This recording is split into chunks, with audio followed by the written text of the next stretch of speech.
유대인 정신과 의사였던 빅터 프랭클이라고 하는 사람이 있습니다. 이 빅터 프랭클은 유대인으로서 2차 대전에 나치 수용소였던, 그것도 악명 높았던 아우슈비츠에 갇혀서 극심한 고통을 경험합니다. 그의 가족 대부분은 여동생을 제외하고 나치에 의해서 학살을 당합니다. 그의 부인도 자녀도 마찬가지입니다. 큰 고통이죠. 그런데 자신도 아우슈비츠 그 수용소에 갇혀서 엄청난 고통을 받습니다. 그런데 그렇게 지옥 같은, 죽는 게 더 낫다 싶을 정도로 지옥 같은 현실 속에서 놀랍게도 이 빅터 프랭클은 한 가지 통찰을 얻습니다. 그 통찰이 뭐냐 하면, 인간은 지금 고통받고 있는 상황을 바꿀 수 없을 수 있다라는 것입니다. 너무 큰 고통, 압도적인 고통이기 때문에, 조직적인 고통이기 때문에, 국가적인 단위의 고통이기 때문에 이 한 개인이 그 고통의 상황을 아무리 몸부림쳐도 아무리 애써도 바꿀 수 없다. 그런데 그 고통에 어떻게 반응할지는 선택할 수 있다라고 하는 이 놀라운 통찰을 이 아우슈비츠 수용소에서 얻게 돼요. 이 고통의 상황은 내가 빠져나갈 수는 없지만 이 고통 가운데서 그 고통에 반응하는 것, 어떻게 반응할지 그것은 내가 선택할 수 있다. 많은 사람들이 자포자기하고 좌절하고 낭망하고, 그래서 그 마음속 깊은 곳에 있던 그 죄의 증상들을 입으로 뱉어내며 매일매일 불평과 불만과 온갖 저주를 쏟아붓는 그러한 말과 행동을 하는 가운데, 이 빅터 프랭클은 그 삶을 그 고통 속에서도 바르게 선택하며 살아가요. 그럴 때 이 통찰이 그의 삶을 그 지옥 같은 삶 속에서 살려냅니다. 그리고 그가 그 이후에 집필한 아주 유명한 책이 있어요. 죽음의 수용소에서라고 하는 이 책이 있는데, 그렇게 두껍지 않아요. 여러분들도 한번 도서관에서 또는 서점에서 구하셔서 읽어보시면 큰 유익이 될 것이라고 생각합니다. 이 죽음의 수용소에서라고 하는 이 책을 통해서 수많은 고통 가운데 있는 사람들에게 삶의 전환점이 되는 그러한 통찰을 전달하게 됩니다. 여러분, 이처럼 어떤 통찰은 한 사람의 고통을 의미로 바꾸고 절망을 희망으로 바꾸는 출발점이 되기도 해요. 오늘 우리가 살펴보려고 하는 이 바울 사도의 이야기는 그가 고통 속에서 얻은 통찰이 무엇인지를 우리가 살펴보기를 원합니다. 또한 그 통찰을 통해서 그가 어떻게 삶을 전환하는 그러한 변화를 경험하게 됐는지 우리가 같이 알아보려고 합니다. 여러분, 사도 바울이 육체의 가시를 갖고 있었어요. 이 육체의 가시를 여러 가지로 이야기하는데, 우리는 육체의 가시이기 때문에 그의 영적인, 정서적인, 심리적인 그러한 고통을 빼고 그 육체의 가시로 학자들이 이야기하는 것이 무엇이냐면 안질이나 아니면 간질 종류의 그러한 고통을 겪었다라고 이야기합니다. 어찌됐든 안질이든 간질이든 이 고통이 단순한 불편함 또는 고통이 아니었다라는 걸 우리가 뭘로 알 수 있냐 하면, 오늘 우리가 읽었던 7절의 말씀을 보면 이 사도 바울은 자신이 겪는 이 육체적 가시, 그것을 뭐라고 표현하냐면 사탄의 사자다, 사탄이 보낸 그러한 대리인이다, 이렇게 표현을 해요. 여러분, 이게 무슨 표현이냐면, 내가 겪는 이 고통 때문에 마치 사탄이 보낸 그 사자를 통해서 내 삶과 사역을 무너뜨리려고 하는, 사탄이 우리의 삶을 무너뜨리려고 하죠. 우리의 사역을 무너뜨리려고 하죠. 우리의 신앙과 믿음을 무너뜨리려고 하죠. 마치 그것처럼 이 육체적 가시 때문에 내 삶과 사역과 믿음과 그러한 신앙들이 흔들리고 무너뜨려질 정도로 그렇게 강력하다라는 거예요. 그러니까 이게 단순한 고통이 아니라는 거죠. 그래서 사도 바울이 너무 힘들어서 어떻게 하냐면 하나님께 기도하기 시작해요. 하나님, 이 육체적 가시가 너무 힘들어서 이것 때문에 제가 제대로 신앙생활을 할 수가 없습니다. 제 믿음이 세워지질 않습니다. 사역에 큰 해가 됩니다라고 하나님께 기도를 해요. 기도를 몇 번 하냐면 오늘 성경을 보니까 3번을 해요. 그런데 이것은 단순히 반복적으로 그 육체적 가시를 제거해달라고 기도한 것이 아니라 성경에 보면 예수님께서 십자가의 죽음을 앞두시고 겟세마네 동산에 올라가셔서 3번을 간절히 기도하십니다. 이 3이라고 하는 숫자는 성경에서 완전수죠.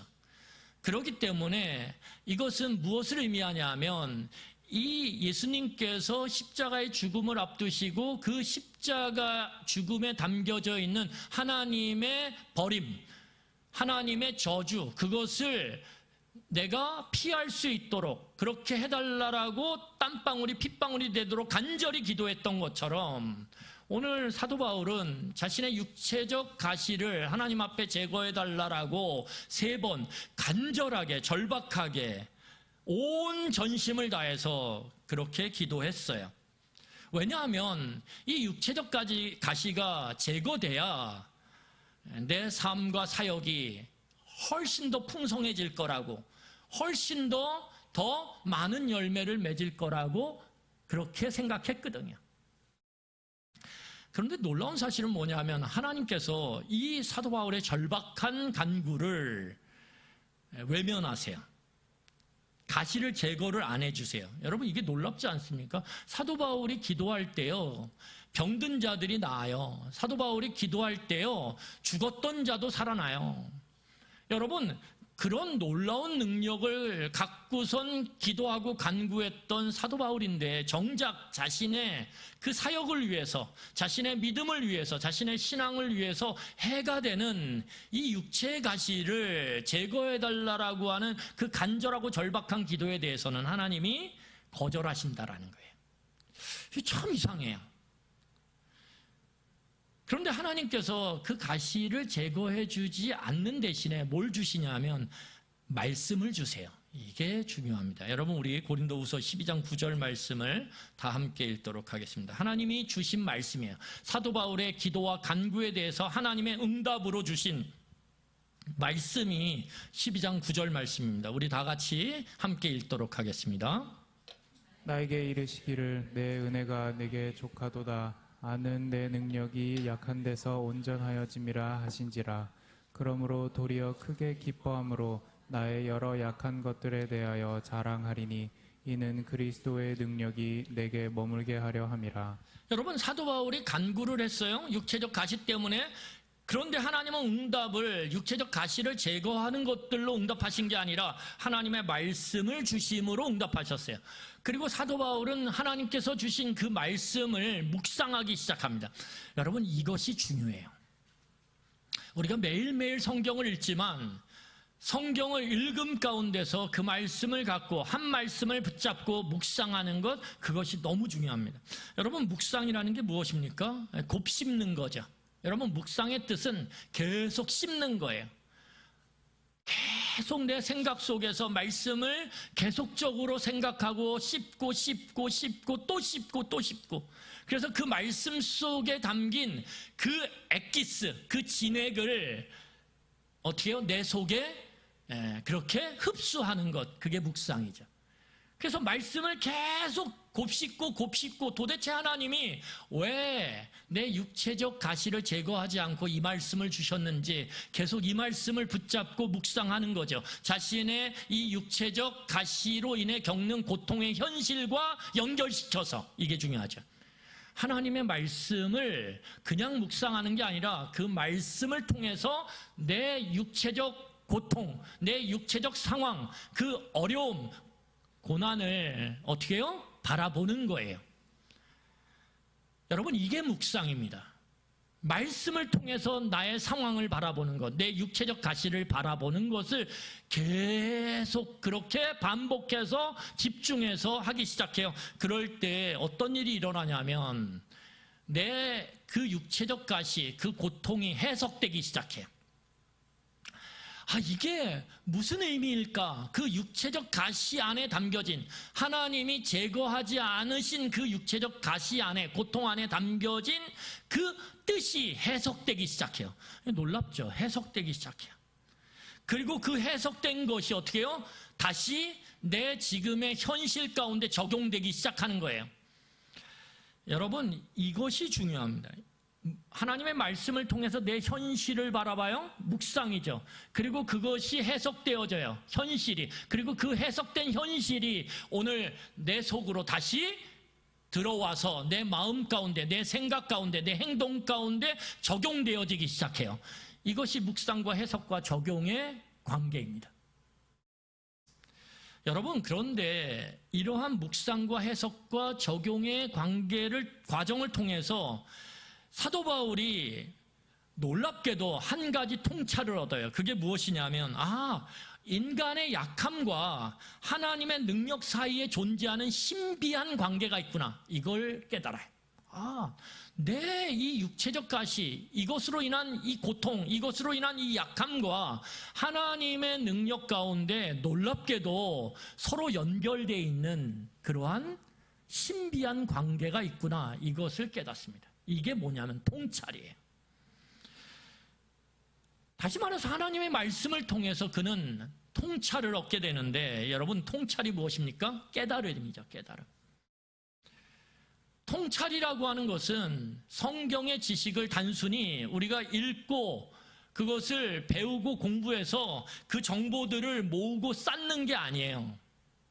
물론 모으고 쌓는 과정이 필요해요. 통찰을 얻으려면. 그런데 모으고 쌓는 과정을 넘어서서 그것으로 삶을 꿰뚫어 보는 시선, 그 꿰뚫어 보는 시선을 통해 내 지금 현실의 삶에, 내 현실의 고통 가운데, 내 육체적 가시 가운데 어떠한 의미가 담겨져 있구나, 하나님이 어떤 의미를 담아 놓으셨구나를 발견하는 것, 그게 통찰이라는 거예요.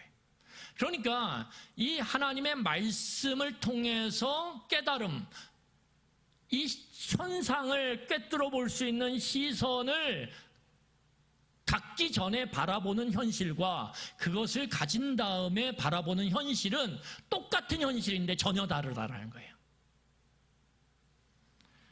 그래서 여러분, 성도에게 중요한 것이 뭐냐면 말씀을 통해서 이 통찰력을 얻는 거예요. 하나님, 말씀을 통해서 현실을 바르게 바라볼 수 있는, 하나님의 눈으로 바라볼 수 있는, 하나님의 시선으로 꿰뚫어 바라볼 수 있는, 그래서 그 겉에 드러난 모습이 아니라 속에 담겨진 진짜 그 의미를 알 수 있는 하나님, 그 눈을 달라라고 우리는 기도하고 그렇게 말씀을 읽어야 돼요. 그래야 말씀이 내게 힘이 되는 거예요. 그래야 말씀이 나를 살리는 능력이 되는 거예요.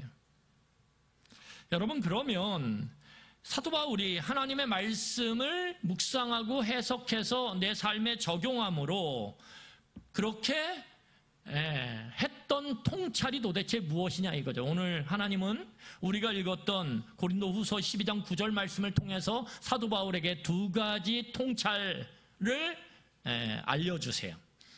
12장 9절 제가 다시 읽겠습니다. 나에게 이르시기를 내 은혜가 너에게 족하다오다. 이는 내 능력이 약한 데서 온전하여짐이라 하신지라. 그러므로 도리어 크게 기뻐함으로 나의 여러 약한 것들에 대하여 자랑하니니 이는 그리스도의 능력이 내게 머물게 하려 함이라. 이 말씀을 통해서 첫 번째 그가 얻은 통찰이 뭐냐면, 이 육체적 가시가, 다시 말해서 사도 바울이 나의 약함이야, 나의 연약함이야, 나의 단점이야 라고 바라봤던 그 육체적 가시가 자신에게 수치가 아니고 사역이나 삶의 장애가 아니라 하나님의 능력을 담는 그릇이었다라는 통찰력을 얻게 돼요. 내 약함이, 이 육체적 가시가, 내가 이 제거해달라고 했던 이 육체적 고통이 내 수치나 장애가 아니라 하나님의 능력이 담겨지는 그릇이구나. 그렇게 자신의 약함을 바라보는 눈이 바뀐다라는 거예요. 여러분, 사도 바울이요, 하나님께 이 육체적 가시를 제거해달라고 절박하게 기도하고 하나님의 응답을 말씀으로 받기 전까지, 다시 말해서 이 통찰을 얻기 전까지는요, 사도 바울에게 그의 약함, 육체적 가시는 극복해야 되고 제거해야 될 대상이라는 거예요. 통찰을 얻기 전에 내 약함은 내 삶 속에서 멀리 쫓아버려야 되는 몹쓸 거라는 거예요. 그의 사역과 그의 삶을 방해하는 장애물로 생각했고 적대적인 대상으로 여겼다라는 거예요.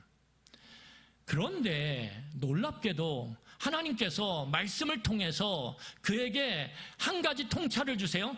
너가 약할 때 그때가 곧 너가 강할 때다. 놀랍지 않습니까? 어떻게 약할 때 강해요? 이거는 세상적인 논리 가운데서는 성립되지 않아요. 그런데 하나님 안에서는 성립된다라는 거예요. 네가 약할 때, 네 육체적 가시 때문에 네가 고통 가운데 사람들한테 수치를 당하고 얕잡아봄을 당하고 보잘것없이 여겨지는 그 순간, 그때가 네가 가장 강할 때다. 하나님이 이렇게 말씀하셨다라는 거예요. 여러분, 이 통찰을 얻게 되니까, 그리고 이 통찰이 믿음이 가고 신뢰가 그 마음 가운데 있기 시작하면서부터 사도 바울은 자신의 약점을 바라보는 시선이 바뀌어요. 아, 내 이 약함 때문에 내가 강했었구나, 이렇게 깨닫는 거죠. 여러분, 우리는 일반적으로 내 능력으로 일을 처리해요. 내 능력으로. 그래서 능력이 있는 사람들은 일 처리가 빨라요. 그리고 일 처리를 잘해요. 그러면서 자신감이 넘쳐요. 그리고 그 자신감을 갖고 어떻게 하냐면 미래적 전망을 해요. 나는 앞으로도 다가오는 시간 속에서도 나는 잘해 나갈 수 있고 성공 가도를 달릴 수 있어. 이렇게 스스로 미래를 전망합니다. 그런데 이것이 얼마나 부질없는 생각인지 우리는 자신의 능력을 넘어서는 그러한 세상의 어려움과 고통을 만나게 될 때 우리는 절감을 해요. 아, 내가 그렇게 미래적 전망을, 자신감을 갖고 했던 게 부질없는 짓이었구나. 얼마 가지 못해서 깨달아요. 그렇게 자신감 있던, 일에 능수능란했던 사람이 자녀의 그 죽음 앞에서, 자녀의 고통 앞에서 그냥 여지없이 쓰러져요. 그런데 사도 바울이 자신이 지금까지 살아온 삶, 자신이 지금까지 해온 사역을 다시 복귀하면서 돌아보니까 놀랍게도 자신이 여전히 그 육체적 가시 때문에 수치를 당하고 그것이 장애라고 생각하면서 그렇게 불안했는데도 불구하고 자신이 지나온 과거의 모습 속의 사역들이, 삶이 너무나 풍성했다라는 거예요. 그걸 깨닫는 거예요. 아, 왜 그런지 봤더니 사도 바울이 그 약함 가운데서, 그 고통 가운데서 자신의 능력을 주장하며 자신의 능력을 통해서 미래를 전망하고 바라봤던 게 아니라 그 약함 가운데서 하나님의 능력을 구하는 그 엎드림이 있었거든요. 자신이 그 고통 가운데 아무 능력이 없음을 그렇게 하나님 앞에 고백하고 겸손하게 내려놓으면서 하나님의 능력을 구하는 시간들이 점점 늘어났거든요. 그런데 하나님의 능력을 구하는 시간이 늘어나면 늘어날수록, 반대로 말하면 내 약함을 절감하는 시간이 늘어나면 늘어날수록 오히려 자신의 삶과 사역이 놀랍게도 그렇게 풍성하게 지금까지 이루어져 왔음을 그가 깨닫게 됐다라는 거예요. 아, 내가 약할 그때가 가장 강했구나. 왜요? 내가 약할 그때에 나는 내 능력을 신뢰할 수 없기 때문에 하나님 앞에 엎드렸거든요. 여러분, 사도 바울이 보니까 자신의 과거의 시간 속에서 엎드려서 눈물을 많이 흘려서 그 방바닥에 눈물이 흥건히 고였던 때는 언제냐 하면 자신이 가장 약하고 자신이 열등감에 빠져서 아무것도 할 수 없을 것 같았던 그때가 놀랍게도 하나님의 능력이 가장 강하게 나타난 때였다라는 거예요. 여러분, 우리가요, 약하지 않으면, 나의 연약함을 절감하지 않으면 우리는 절대 하나님 앞에 나오지 않아요. 여러분, 우리의 신앙생활을 잘 보세요. 내 안에 자신감, 내한테 이것도 있고 이것도 있고 이것도 있어서 내 삶을 내가 일구어갈 만한데, 내가 어느 정도 내 삶을 내가 붙잡고 갈 만한데, 그러면 우리는 절대 기도하지 않아요. 기도하지 않아요. 기도하지 않을 뿐만 아니라 기도한다 해도 그것이 피상적이라는 거예요. 그냥 종교적인 의무를 다하기 위해서, 내가 30분 기도하기로 했지, 매일매일. 그래, 30분 기도해야지. 기도하면서 어떻게 해요? 언제 끝나나? 기도가 언제 끝나나? 왜 이렇게 시간 안 가? 그럴 땐 시간 진짜 안 가요.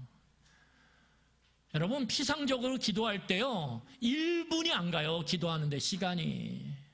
그런데 정말 하나님, 제가 아무것도 할 수가 없어요. 너무 연약해요. 그러면서 눈물을 흘리면서 하나님 앞에 기도할 때요, 기도했는데 눈 뜨니까 1시간이 흘러가요. 2시간이 흘러가요.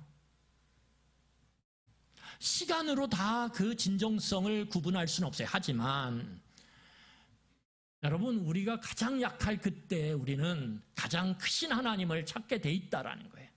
그리고 그 능력을 경험하게 된다라는 거예요. 사도 바울이 돌아보니까 그랬다라는 거예요. 그래서 하나님의 말씀과 그 말씀을 통해서 자신의 지나온 삶과 사역을 바라보니까, 묵상해 보니까 해석이 되는 거예요. 맞네. 그러니까 그 해석된 말씀의 내용을 갖고 자기의 지금의 삶에 적용하니까 이제 약함이, 내 육체적 가시가 수치가 아니고 장애물이 아니에요. 적대적인 대상이 아니에요. 오히려 뭐예요? 너무 감사한 거예요. 내가 이것 때문에 그래도 하나님 떠나지 않고 붙잡혀 있었구나. 내가 이것 때문에 그래도 하나님 앞에 기도할 수 있었구나. 이게 은혜구나, 이게. 그렇게 깨닫게 되는 거죠. 여러분, 두 번째, 오늘 이 사도 바울이 하나님께서 주신 응답의 말씀을 통해서 깨닫게 된 통찰이 무엇입니까? 내 은혜가 내게 족하다. 뭐라고요? 나의 은혜가, 나 하나님의 은혜가 너 바울에게 뭐하라고요? 족하다. 여러분, 하나님께서요, 사도 바울에게 뭐라고 말씀하셨냐면, 너에게 있는 은혜가 충분할 뿐만 아니라 완전해, 이렇게 말씀하신 거예요. 충분할 뿐만 아니라 완전해. 이게 족하다라고 하는 표현이에요. 충분할 뿐만 아니라 뭐라고요? 완전하다.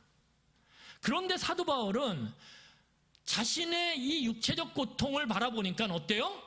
자신에게 하나님의 은혜가 충분하지 않는 거예요. 하나님, 내 옆에 있는 저 사람은 나와 같은 고통이 없잖아요. 만약에 저에게 저 사람처럼 온전하면, 내 육체적 가시가, 고통이 사라지면 저는 훨씬 더 하나님의 은혜 가운데 충만해져서 저의 삶과 사역을 멋지게 일고 갈 수 있을 거예요. 이렇게 아마 사도 바울은 생각했을 거예요. 그래서 하나님, 저한테 은혜가 부족해요. 은혜 좀 주세요. 그렇게 기도했어요.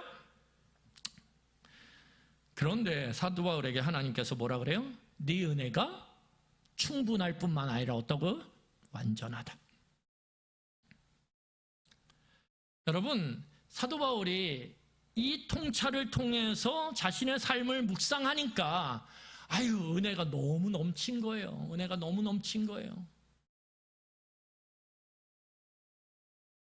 그리고 자신의 지금의 그 칭얼대는 모습을 보니까 어린아이 같은 거예요. 아무것도 모르는 어린아이와 같은 어리석음으로 하나님 앞에, 하나님, 은혜가 부족해요. 저는 은혜가 없어서 제가 이 모양 이 꼴이에요. 이렇게 칭얼대는 어린아이와 같다라는 것을 깨닫게 되는 거예요. 내가 아무것도 모르는 어린아이처럼 그렇게 칭얼거렸구나.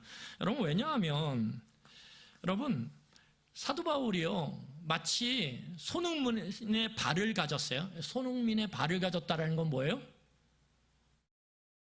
그 발로 충분히 그의 삶 가운데 뭐예요? 풍성한 열매들을 거둬갈 수 있는 그러한 삶을 살 수 있죠. 그러면 손흥민에게 발이 있다라는 건 뭐예요? 충만해요. 그 은혜가 충만해요. 그런데 손흥민이 그 발을 갖고 있으면서 뭐라고 얘기하냐면 이렇게 얘기하는 거예요. 하나님, 저한테는 유현진의 팔이 없어요. 왜 저에게 유현진의 팔을 안 주셨어요? 이 보잘것없는 팔 주셔가지고 제가 공을 좀만 던져도 얼마 가질 못해요. 하나님, 이 팔을 주세요. 유현진의 팔! 이렇게 기도하는 것과 같았다라는 거예요. 알고 보니까. 근데 하나님 뭐라 그러세요? 너는 네 삶에 충만한 은혜를 이미 받았어. 뭐예요? 손흥민의 발을 가졌어. 감동이 안 되세요? 여러분, 손흥민의 발을 가졌으면 저는 제가 여러분들한테 정중하게 인사드리고 저 이제 목회 그만하겠습니다. 그러니까 저기 유럽 프로팀으로 가서 제가 국위선양을 하고 하나님께 영광 돌리겠습니다. 저는 다음날 바로 가요.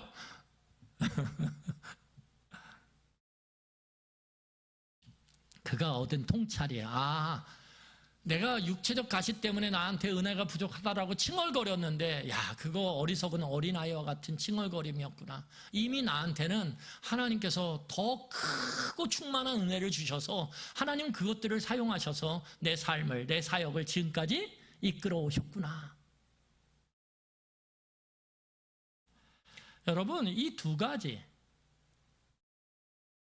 가지가 약할 그때가 네가 가장 강할 때야.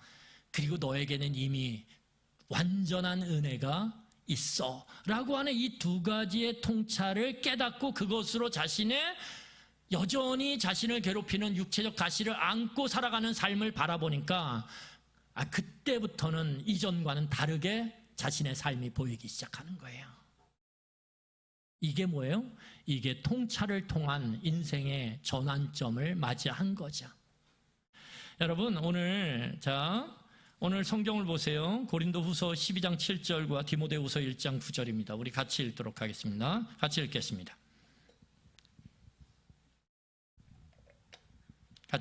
시작. 여러 계시를 받은 것이 지극히 크므로 너무 다만하지 않게 하시려고 내 육체의 가시 곧 사탄의 사자를 주셨으니 이는 나를 쳐서 너무 자만하지 않게 하려 하심이라. 이 두 가지 통찰을 통해서 사도 바울이 그 인생의 후반전을 어떻게 살아가냐 하면 겸손함으로 살아가요. 여러분, 사도 바울의 인생은요, 축적된 인생이에요. 시간이 갈수록 온 지역의 교회들이 확장되어지고 성도들이 그 교회를 채우고 사도 바울의 명성이 사역의 초반과는 다르게 점점 높아지고 사도 바울의 영적 권위가 점점 커지는 상황. 여러분, 그 가운데서 교만하지 않을 수가 없어요.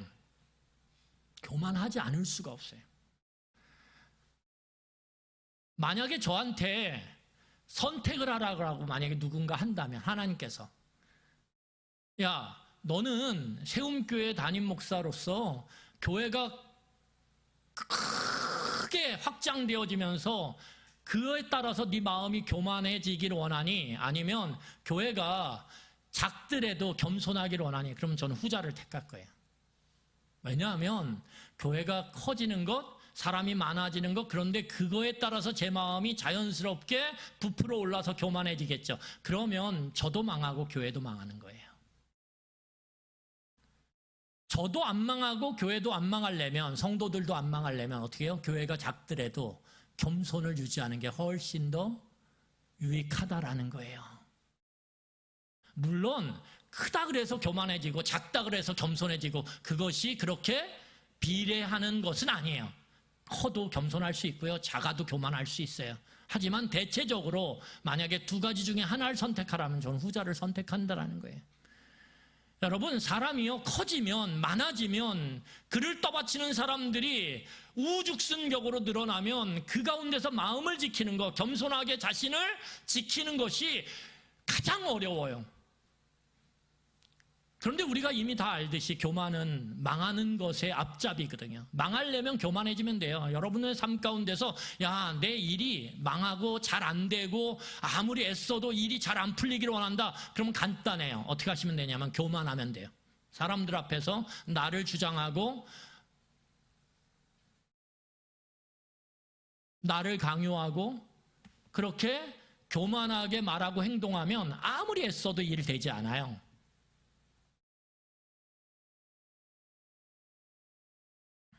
그런데 오늘 사도 바울은 마지막 순간까지도, 오늘 디모데후서 1장 9절이 사도 바울이 죽기 직전이죠. 뭐예요?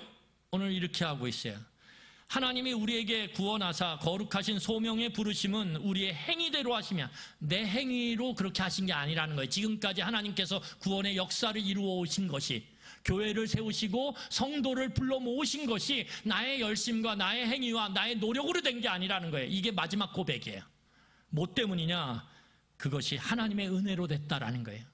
여러분, 놀랍게도 사도 바울에게 제가 가장 부러운 게 뭐냐면, 이렇게 열정적으로 애쓰고 수고함으로 그 사역이 확장돼 왔음에도 불구하고 마지막 죽음의 순간까지도 그는 하나님 앞에서 사람 앞에서 겸손했다라는 거예요. 저는 이게 제일 부러워요. 사도 바울이 교회 많이 확장하고 사람들 많이 불러 모으고, 그걸 보면은요, 부럽다 이런 생각이 안 들고요, 고생 많이 했겠다 이런 생각 들어요. 힘들었겠다 이런 생각 들어요. 나는 저렇게 살고 싶진 않아 이렇게 생각 들어요. 그런데 정말 부러운 게 이거예요. 마지막 순간까지 겸손했다라는 거. 그런데 그게 뭐 때문에 가능했어요? 그가 하나님 앞에 간구하고 얻은 그 응답의 말씀을 그가 묵상하고 해석하고 그것을 삶에 적용하는 통찰로 사용했을 때, 그는 이 모든 것들이 내 약함 가운데서 하나님의 능력의 강함으로 이루어진 것이구나, 그걸 깨달았기 때문에. 여러분, 오늘 두 번째가 무엇입니까? 오늘 그 통찰을 통해서 사도 바울은, 갈라디아서 4장 13절과 14절이에요. 우리 같이 읽겠습니다. 시작. 내가 처음에 육체의 약함으로 말미암아 너희에게 복음을 전한 것을 너희가 아는 바라. 너희를 시험하는 것이 내 육체에 있으되 이것을 너희가 업신여기지도 아니하며 버리지도 아니하고 오직 나를 하나님의 천사와 같이 또는 그리스도 예수와 같이 영접하였도다. 여러분, 우리는 약함 때문에 우리는 우리의 삶을 스스로 불평과 불만 가운데서 저주하고 하찮게 여기는 경우가 굉장히 많아요. 또는 때로는 열등감에 빠져요. 그래서 위축되어져요. 그리고 괴로워해요. 그런데 오늘 놀랍게도 사도 바울은 하나님이 주신 그 말씀을 통해 얻은 통찰로 인해서 자신의 고통을 바라볼 때 어떻습니까? 오늘 오히려 그 약함을 자랑하고 기뻐한다라고 말하고 있어요.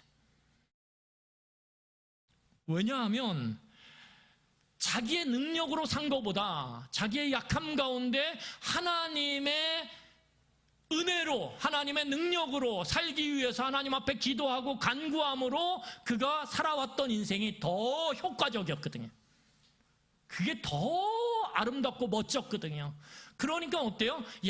내가 약함 때문에 이렇게 귀한 삶을 살아왔구나, 이렇게 아름다운 삶을 살아왔구나. 그러니까 내 약함이 오히려 열등감에 빠지게 만들고 나를 위축시키고 나를 보잘것없게 여기게 만드는 게 아니라 오히려 내 약함을 고백하는 거죠. 내가 이런 약함 때문에 그래도 하나님께 이렇게 귀하게 쓰임받았다라고.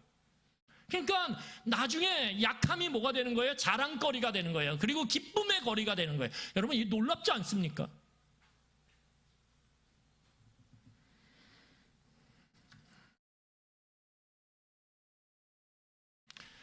여러분, 마지막으로 오늘 디모데후서 4장 16절로 17절에 우리 같이 읽겠습니다. 같이 읽겠습니다.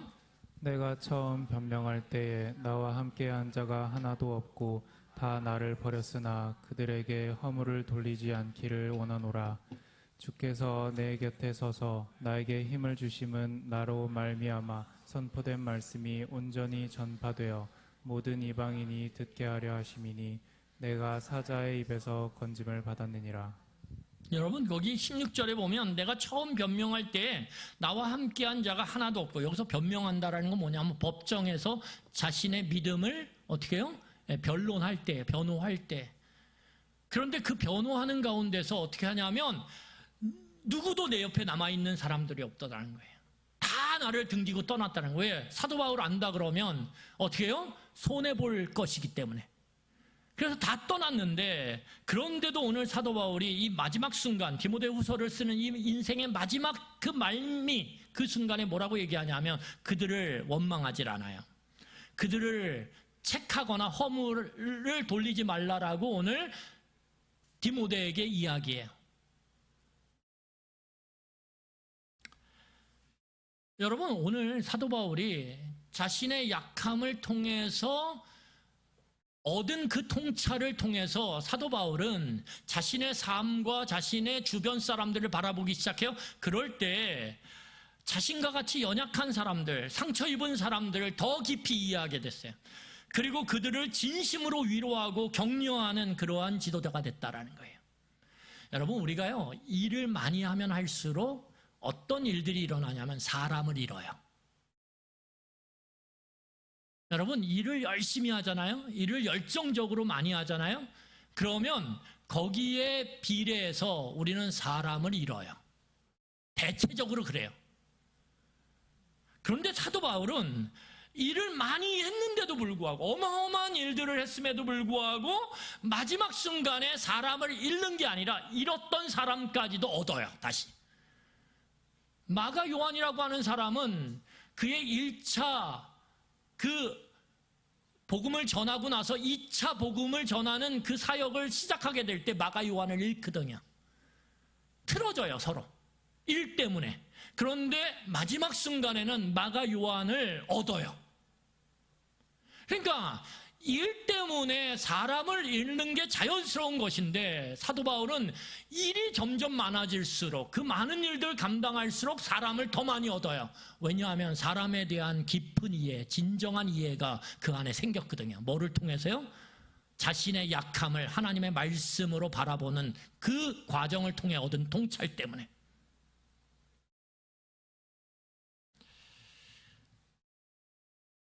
여러분, 일을 얻고 사람을 잃으면 그 사람의 삶은, 그 성공은, 그 번영은, 그 풍성함은 오래가지 못해요. 그런데 일을 했음에도 불구하고 사람을 얻는다, 그러면 그 사람에게는 시간이 그 사람의 편이고 시간이 그 사람의 편이라는 건 하나님의 기쁘심이 그에게 있다라는 거예요. 그의 삶에 있다라. 그것이 힘이에요. 그것이.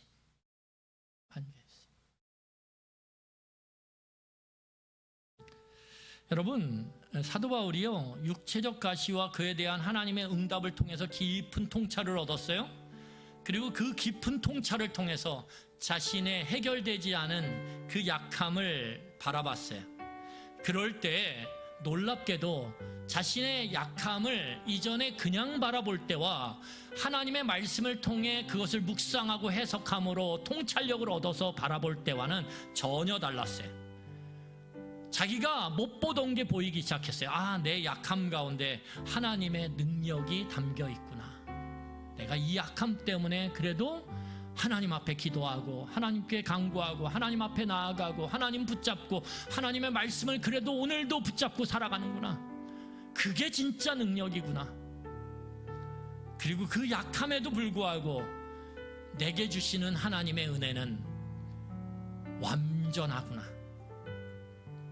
그럴 때 더 이상 그의 약함은, 그의 인생의 그 결핍은 더 이상 그의 삶과 사역을 방해하는 장애물도 아니요, 적대적 대상도 아니요, 제거하고 그리고 버려야 될 대상도 아닌 내 안에 소중한 나의 삶을 더욱더 하나님 앞에서 온전케 만드는 벗이요, 친구요, 함께 동반할 수 있는 그러한 동료였다라는 거예요. 여러분, 우리는 누구나 다 제거하고 싶은 다양한 가시들을 갖고 살아가요. 그런데 그 가시들을 우리가 제거해달라고 하나님 앞에 기도하지만 때로는 하나님이 우리의 기도와 간구를 외면하시며 그렇게 들어주시 않는 것처럼 보일 수 있어요.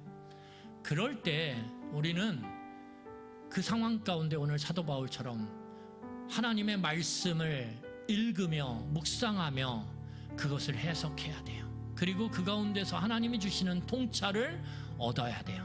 그리고 그 통찰을 갖고 우리의 약함을 바라볼 때 우리는 이전과는 다른 삶을 살아가는 그러한 놀라운 전환점을 맞이하게 될 것입니다.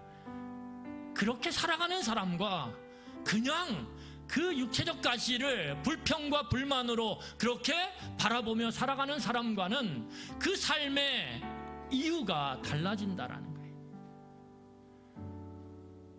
여러분, 통찰은 우리의 삶을 바꾸는 놀라운 전환점이 되어져요.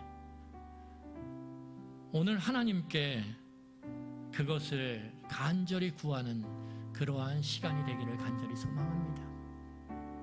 여러분, 놀라운 사실이 뭔지 아세요? 이 놀랍고 귀한 것들을 우리가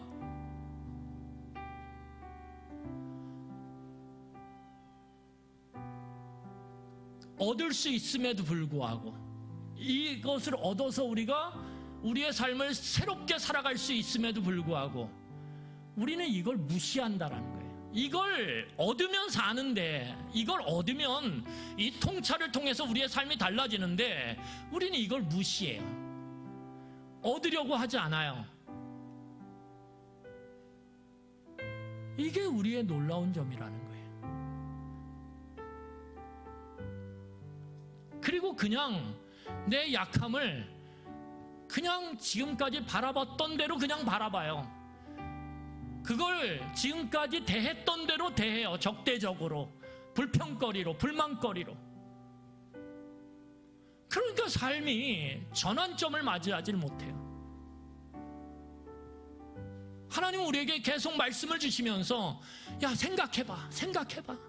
이걸로 너의 이 말씀을 통해서 너의 그 약함을 묵상해봐. 해석해봐. 그러면 너한테 놀라운 방향의 전환이 생길 거야. 하나님은 그렇게 우리에게 계속 말씀하시는데 우리는 그걸 무시하고 하찮게 여기고 그냥 될 대로 살래요. 지금까지 살아왔던 대로 살래요. 참 이게 놀랍죠. 살라고 주는데도 그 살라고 주는 거를 쓰레기통에 쳐박고 무시하고 본척만 척해요. 여러분, 이 시간에 이 말씀을 생각하면서 우리 함께 기도하기로, 찬양하기로 합니다.